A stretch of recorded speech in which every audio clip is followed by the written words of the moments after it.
అయితే 3,13,000 కోట్లు వాళ్ళ హయాంలో వాళ్ళ బడ్జెట్ డాక్యుమెంట్స్లో వాళ్ళ హయాంలో 1,32,000 నుంచి 3,13,000 కోట్లకు చంద్రబాబు నాయుడు ఏదైతే తీసుకొని పోయాడో ఆ 3,13,000 కోట్ల నుంచి మేము ఏదైతే 6,46,000 కోట్లకు మేము ఏదైతే తీసుకొని పోయామో అది కూడా సగటు annual growth rate, compounded annual growth rate Chandrababu Naidu హయాంలో 19.54% ఉంటే మా హయాంలో 15.61% ఏదైతే చంద్రబాబు నాయుడు గారి కన్నా తక్కువ చేసినామో ఇవన్నీ కూడా ఏంటి 2 సంవత్సరాలు కోవిడ్ ఉన్న పరిస్థితుల మధ్య ఈ పర్ఫార్మెన్స్ మాకు ఎందుకు అవార్డు ఇవ్వాలి అని అంటే 2 సంవత్సరాలు కోవిడ్ ఉన్నా కూడా చంద్రబాబు కన్నా బెటర్ పర్ఫార్మెన్స్ ఇచ్చినాం. కోవిడ్ వల్ల దేశం కాదు ప్రపంచ ఆర్థిక పరిస్థితులన్నీ కూడా అతలాకుతలమైన పరిస్థితులు, రాష్ట్రంలో కూడా అతలాకుతలమైన పరిస్థితులు, రాష్ట్రంలో రావాల్సిన ఆదాయాలు తగ్గిన పరిస్థితి, రాష్ట్రంలో అనుకోని ఖర్చు పెరిగిన పరిస్థితులు, ఇన్ని నేపథ్యంలో కూడా చంద్రబాబు నాయుడు కన్నా బెటర్ పర్ఫార్మెన్స్ ఇస్తూ ఉన్న డేటా.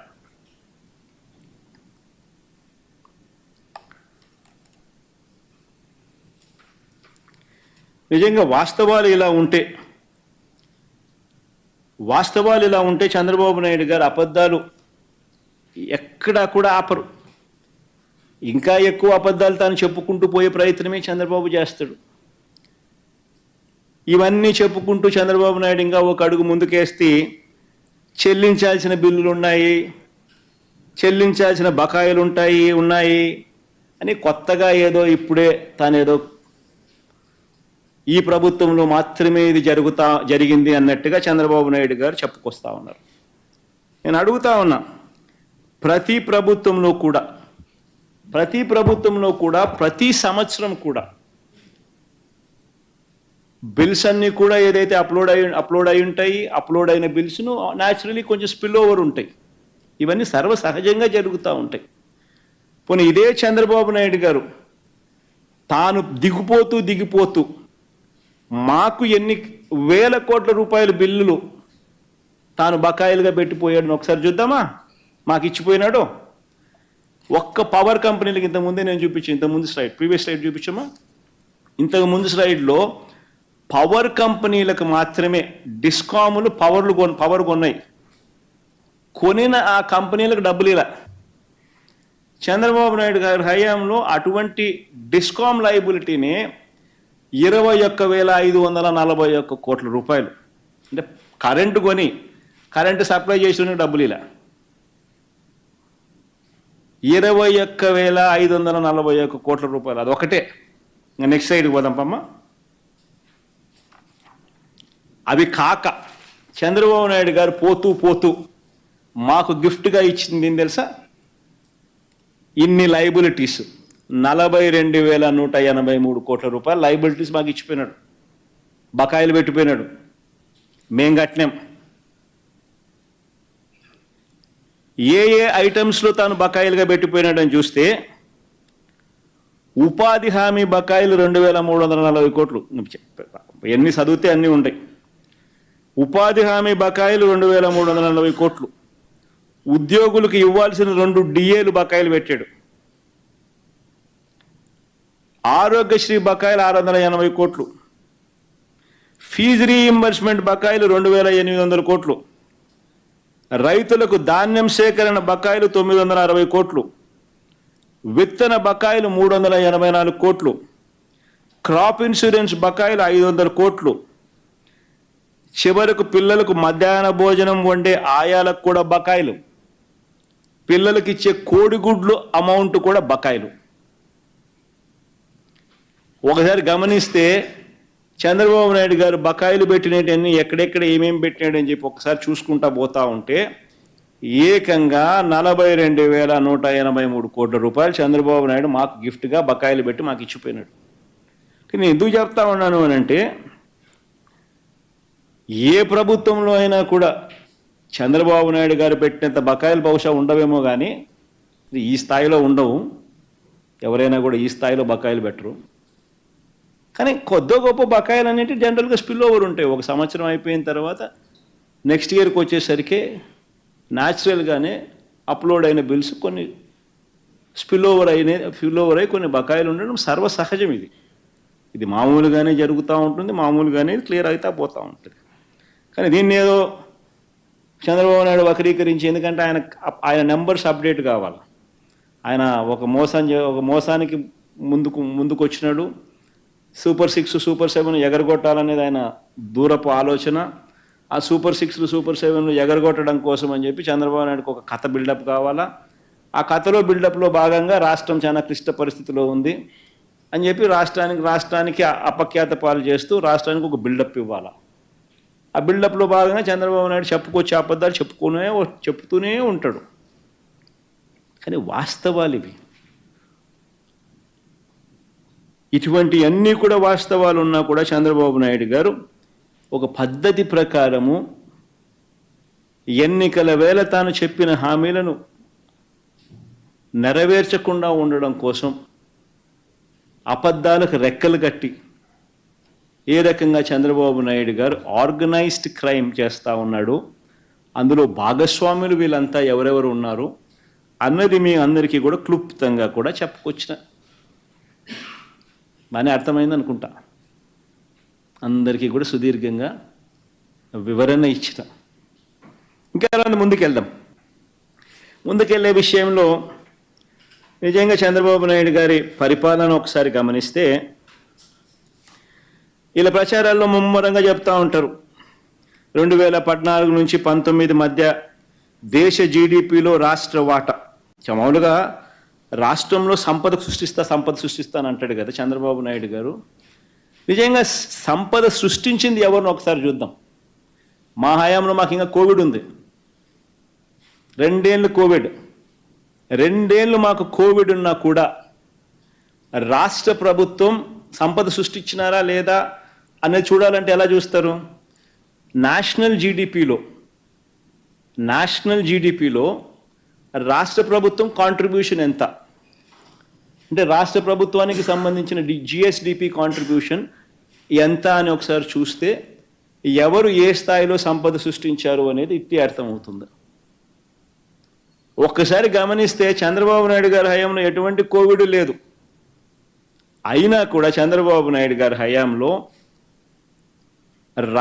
దేశానికి సంబంధించిన జీడిపిలో, గ్రాస్ డొమెస్టిక్ ప్రోడక్ట్లో, జీడిపిలో, స్థూల ఉత్పత్తిలో రాష్ట్రానికి సంబంధించిన వాటా కేవలం 4.47% మాత్రమే. అదే మా హయాంలో కోవిడ్ ఉన్నా కూడా 2 సంవత్సరాలు రాష్ట్రానికి సంబంధించిన స్థూల ఉత్పత్తిలో అంటే జీడిపిలో రాష్ట్రం కాంట్రిబ్యూషన్ 4.83%. అంటే కోవిడ్ ఉన్నా కూడా చంద్రబాబు నాయుడు గారి కన్నా బెటర్ పర్ఫార్మెన్స్ ఎవరు చేసినారు అని చెప్పడానికి నిదర్శనం. ఇంకొక క్లిప్పింగ్ కూడా చూద్దాం. మామూలుగా మ్యానుఫ్యాక్చరింగ్ సెక్టర్ చూద్దాం. మామూలుగా ఉద్యోగాలు అంటాడు, పరిశ్రమలు అంటాడు.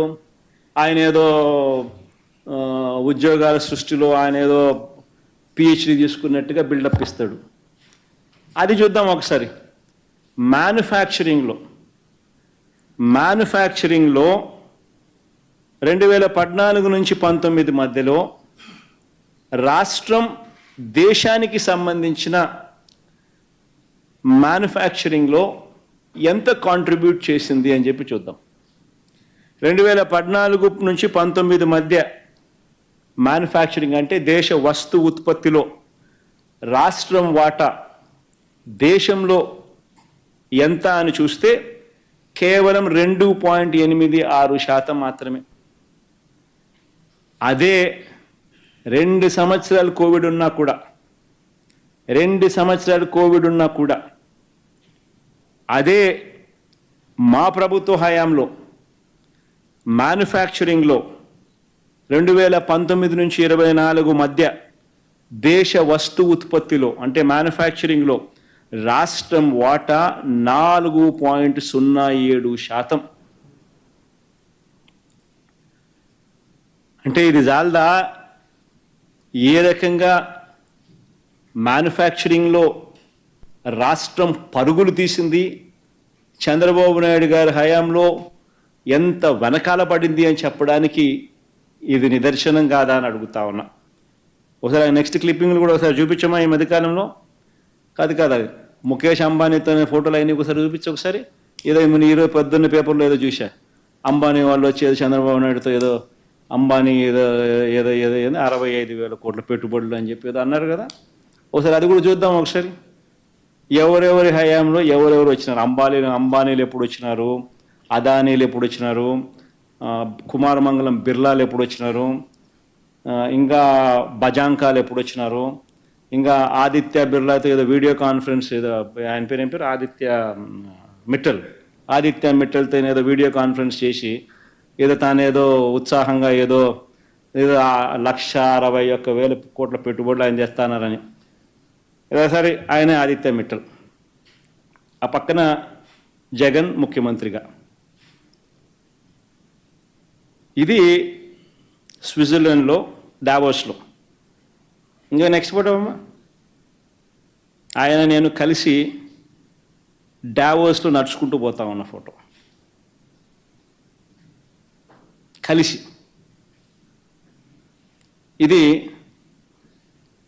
రెండో ఫోటో. ఇది అదాని వాళ్ళ ఫౌండేషన్ స్టోన్, విశాఖపట్నంలో data centre foundation stone. Next బామ్మ, ఫౌండేషన్ స్టోన్. ఇది కుమారమంగళం బిర్లా వాళ్ళ ఫ్యాక్టరీ ఇనాగరేషన్.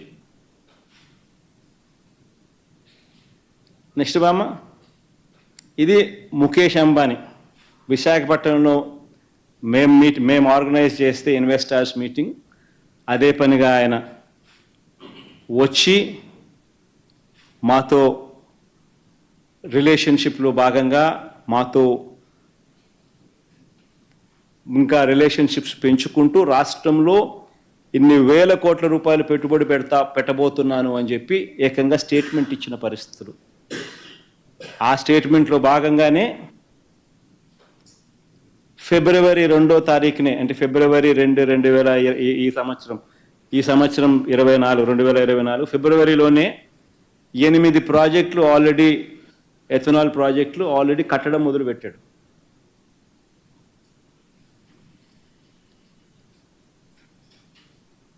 ఆయన దాన్ని ముందుకు తీసుకొని పోతూ ఈరోజు ఏదో చంద్రబాబు నాయుడు సమక్షంలో ఈరోజు ఏదో పెద్ద బిల్డప్ ఇచ్చినారు. ఏదో రిలయన్స్ 65,000 కోట్ల పెట్టుబడిని ఈరోజు బిల్డప్ ఇచ్చినారు. దాని పునాది పడింది ఆ రోజు. దాని తర్వాతనే ఫిబ్రవరి 2వ తారీఖున, ఫిబ్రవరి 2, 2024 ఫిబ్రవరి మాసంలో వాళ్ళు 8 ప్రాజెక్టులు, ఎథనాల్ ప్రాజెక్టులు వాళ్ళు ఆల్రెడీ బయో ఎథనాల్ ప్రాజెక్టులను వాళ్ళు స్టార్ట్ చేస్తూ, రిఫైనరీ స్టార్ట్ చేస్తూ 8 ప్రాజెక్టులు అప్పుడు స్టార్ట్ చేసినారు ఫిబ్రవరి మాసంలో. మరి ఏ దానికైనా బిల్డప్పే. ఆదిత్య మిట్టల్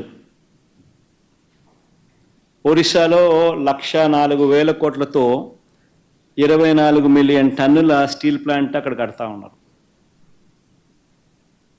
చంద్రబాబు నాయుడు అంటాడు, చంద్రబాబు నాయుడు కొడుకు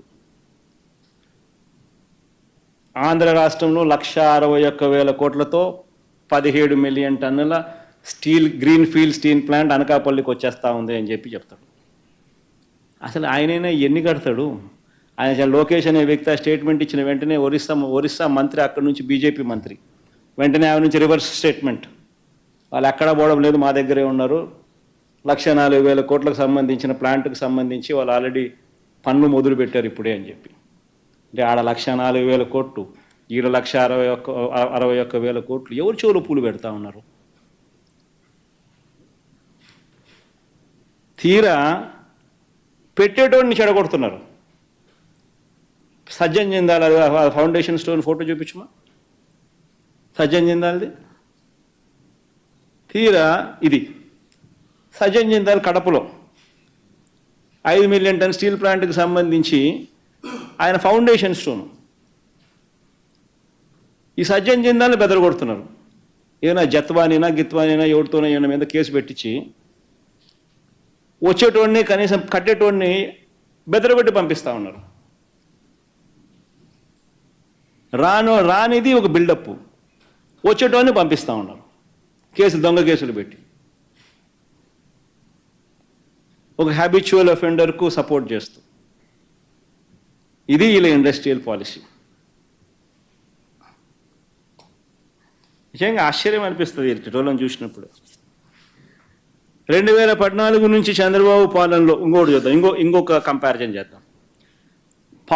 పవర్ డిస్కాములకు సంబంధించి ఒకసారి కంపేర్ చేద్దాం. 2014 నుంచి 5 ఏళ్ల చంద్రబాబు గారి పాలనలో పవర్ డిస్కామ్ కంపెనీలు నష్టాలు చూద్దాం. ఇంతకుముందు పెట్టిందేమ్మా పవర్ కంపెనీ నష్టాలను ఒకసారి చూద్దాం. చంద్రబాబు నాయుడు గారి హయాంలో పవర్ డిస్కాములకు నష్టాలు చంద్రబాబు నాయుడు గారు గద్దె ఎక్కక మునుపు 6,625 కోట్లుంటే ఈయన అధికారంలోకి దిగే నాటికల్లా పవర్ డిస్కాములకు సంబంధించిన నష్టాలు 28,715 కోట్లకు ఎగ్గబాకినాయి. 22,000 కోట్ల రూపాయల నష్టాలు కేవలం చంద్రబాబు నాయుడు గారి పీరియడ్లో రిజిస్టర్ అయింది. మా హయాంలో ఎంత ఎఫిషియెంట్గా మేము డిస్కాములు నడిపినామనంటే కేవలం 395 కోట్ల రూపాయలు మాత్రమే అదనంగా పెరిగినాయి. దీనికి అవార్డు ఇవ్వాలా? ఎవరు? చంద్రబాబు నాయుడు గారు అనే వ్యక్తి ఏ రకంగా నడుపుతా ఉన్నాడు సంస్థలను, వైఎస్ఆర్సీపీ ప్రభుత్వం ఏ రకంగా సంస్థలు నడుపుతా ఉందని. అడిషనల్ లాసెస్ వైఎస్ఆర్సీపీ హయాంలో కేవలం 395 కోట్ల రూపాయలు. అదే చంద్రబాబు నాయుడు గారి హయాంలో అడిషనల్ లాసెస్ 22,000 కోట్ల రూపాయలు. ఈ రెండో కంపారిజన్. ఇంకోటి చూద్దాం. చంద్రన్న వెలుగులు అంటారు, చంద్రన్న జిలుగులు అంటారు, చంద్రన్న మెరుపులు అంటారు కదా. మరి ఇంకొక కంపారిజన్ కూడా చూద్దాం.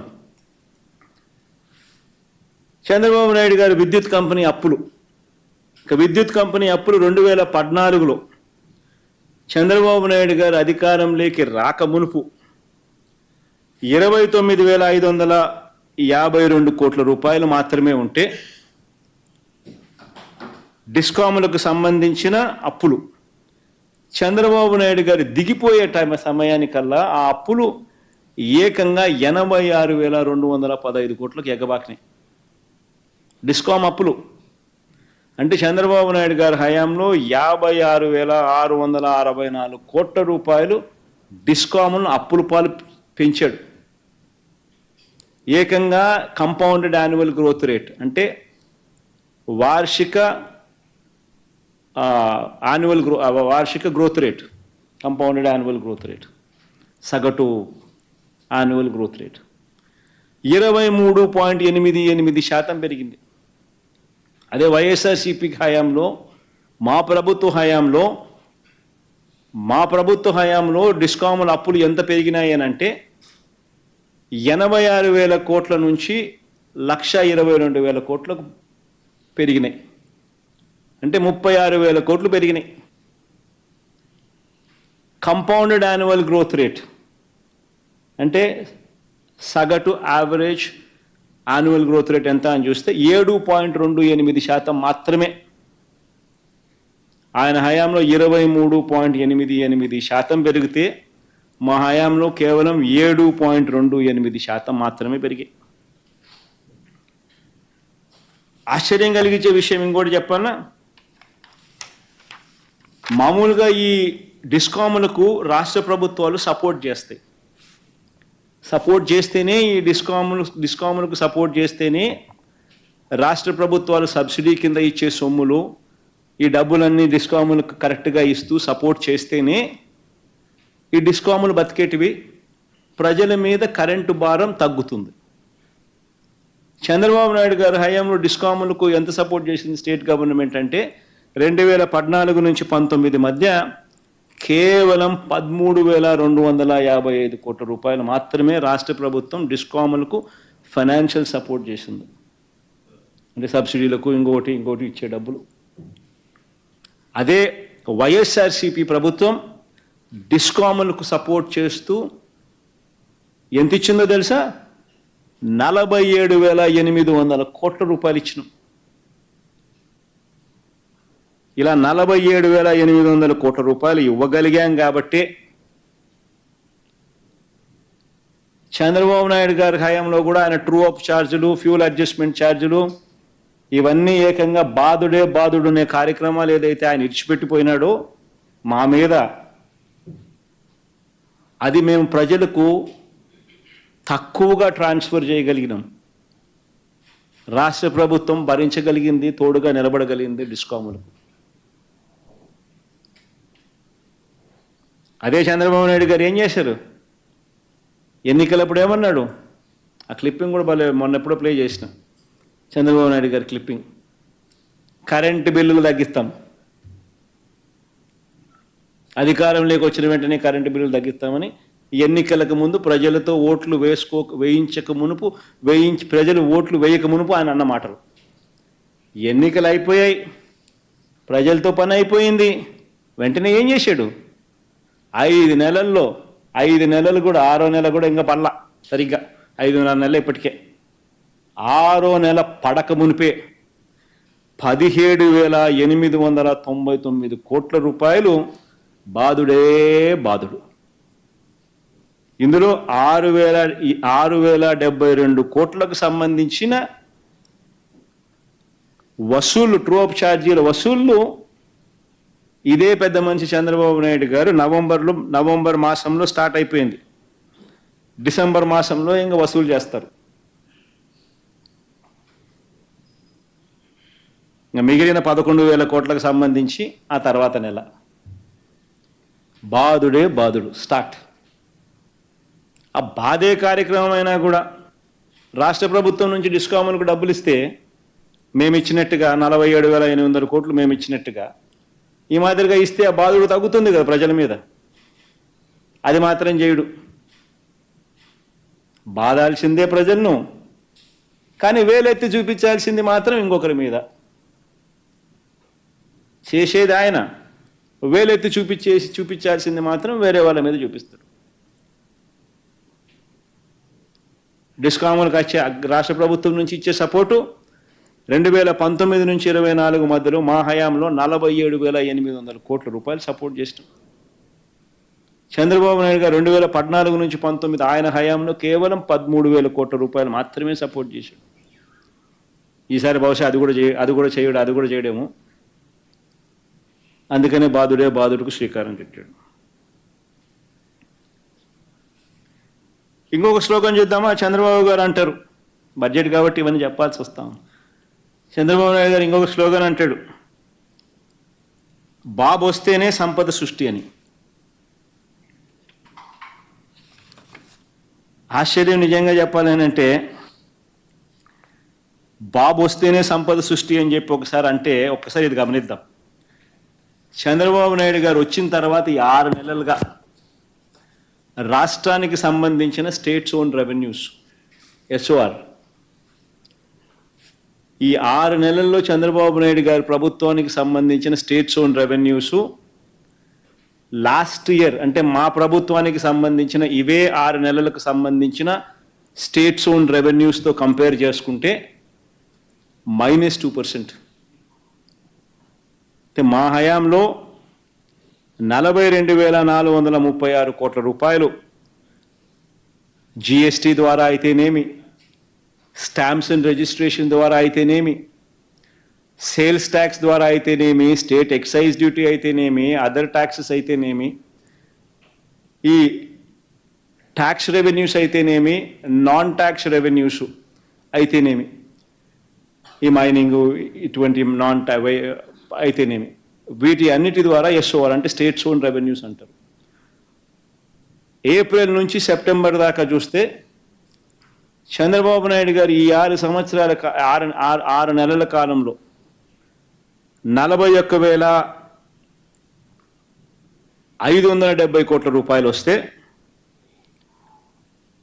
మొదటి 6 నెలల్లో మా హయాంలో 42,436 కోట్లు మా హయాంలో రిజిస్టర్ అయింది. అంటే రాష్ట్ర ఆదాయాలు పెరగాల్సింది పోయి తగ్గిన పరిస్థితులు. ఎందుకు? రావడం దోచేయడమే, రావడం దోచేయడమే.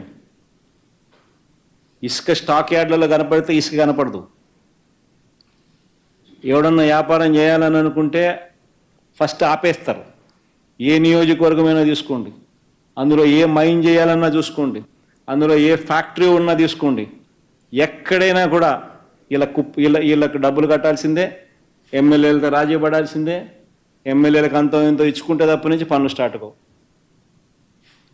ఎక్కడైనా తీసుకోండి, ఏ నియోజకవర్గమైనా తీసుకోండి, ప్యాకాట క్లబ్బులు గవర్నమెంట్కి వచ్చే ఆదాయం కాదు, అది వీళ్ళ లీడర్లకు వచ్చే ఆదాయం. చంద్రబాబుకింత, లోకేష్కింత, ఎమ్మెల్యేలకింత.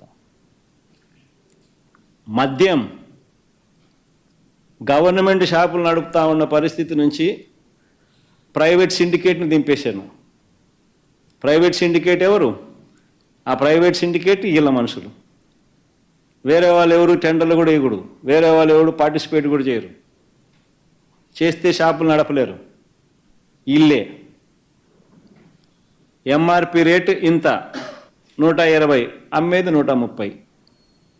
గవర్నమెంట్కి కాదు వచ్చేది ఆదాయాలు, వీళ్ళ ప్రైవేట్ జోబుల్లోకి. ఇసుక గవర్నమెంట్ సంవత్సరానికి 750 కోట్లు గవర్నమెంట్కి రాయల్టీ వచ్చేది, టన్నుకు 370 చొప్పున. ఇప్పుడు గతంలో మా ప్రభుత్వ హయాంలో కన్నా ఇసుక రేట్లు డబుల్, ఇసుక రేట్లు అంతకన్నా ఎక్కువ. కానీ ప్రభుత్వానికి మాత్రం రూపాయి రావడంలో ఆదాయం. డబ్బంతా ఎవరు జోబులు లేకపోతా ఉందా? చంద్రబాబుకింత, ఆయన కొడుక్కింత, ఆయన దత్తపుత్రుడికింత, వాళ్ళ ఎల్లో మీడియాకింత, ఎమ్మెల్యేలకింత. రాష్ట్రాన్ని దోచేస్తూ ఉన్నారు.